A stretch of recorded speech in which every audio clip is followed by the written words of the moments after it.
जीत किसकी हुई आप तो जानती हैं। तो ईश्वर से अगर कुछ मांगना है तो ईश्वर को ही मांगना है।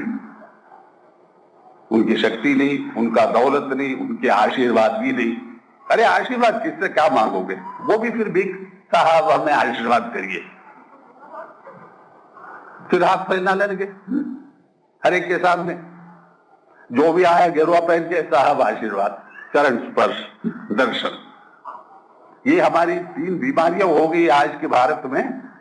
इतने गिर गए कि हमें मालूम नहीं दर्शन क्या होता है, चरण छूने से क्या मिलना चाहिए और आशीर्वाद क्या होता है। महाभारत में तो आपने देखा होगा, सीरियल तो बड़ी लंबी चौड़ी चलती थी। भीष्म हर एक को आशीर्वाद किया है, जिसको नहीं आशीर्वाद दिया उन्होंने। परम पिता उसको भी माना जाते, भीष्म पिता में सर्वश्रेष्ठ। लेकिन गांधारी अपने कुल लड़के से कहती है हम तुम्हें इसमें विजयी भवा आशीर्वाद हम कभी नहीं दे सकते, क्योंकि तुम अधर्म के तरफ चल रहे हो।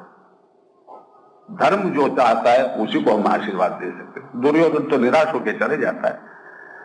तो ये आप याद रखिए कि अधर्म के पथ पर अगर आप लोग चल रहे हो, किसी के आशीर्वाद आपको नरक से नहीं बचा सकता है, चाहे वो ईश्वर स्वयं आके आपको आशीर्वाद करे कि विजयी भवा या ऐसे हो वैसे हो। जब तक यहां परिवर्तन नहीं है, जब तक कैरेक्टर हमारे बदलता नहीं है, हमारा हक भी नहीं है कि हम ईश्वर के सामने जाके कहें कि हमें कुछ दो। इसीलिए तो बच्चे डरते हैं बाप से, स्कूल नहीं जाते, ताश खेलते कहीं जाके 2 लोगों से, दोस्त तो बहुत होते हैं आजकल, या कहीं पी के मरते हैं, और फिर कैसे आके बाप से मांगे कि पापा हमारा स्कूल फीस हमने अदा नहीं की, 25 रुपए चाहिए। जब केवल अपने पुत्रों में ये हिम्मत नहीं है कि बाप से पैसे मांगे स्कूल फीस अदा करने के लिए, आप में कैसे ये गंभीरता या आप कहेंगे धीरज पैदा हो ईश्वर के सामने जाके आप कुछ मांगे। ये बिल्कुल असंभव है, ईश्वर नहीं दे सकता, ईश्वर के पास देने के लिए कुछ नहीं है।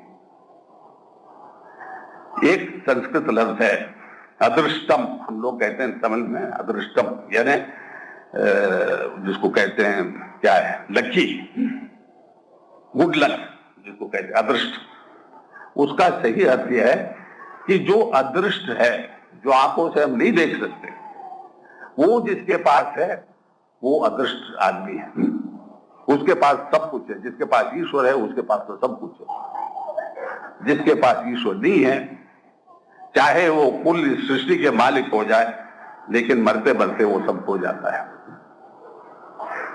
तो सहज मार्ग पद्धति में, आध्यात्मिकता में तो यही कहा जाता है कि वो चीज खोजो, वो चीज पाओ, वो चीज बनो जो मरने के बाद भी आपके साथ रहे, मृत्यु के उस पार भी आपके साथ ही रहे।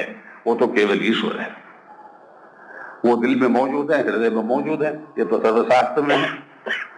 उसके बारे में कहने की कोई जरूरत नहीं है। गीता पढ़िए, पुरुष सूक्तम पढ़िए, वेद पढ़िए, सब में है ये यहाँ है, हृदय में निवासी है, श्री निवास कहते हैं।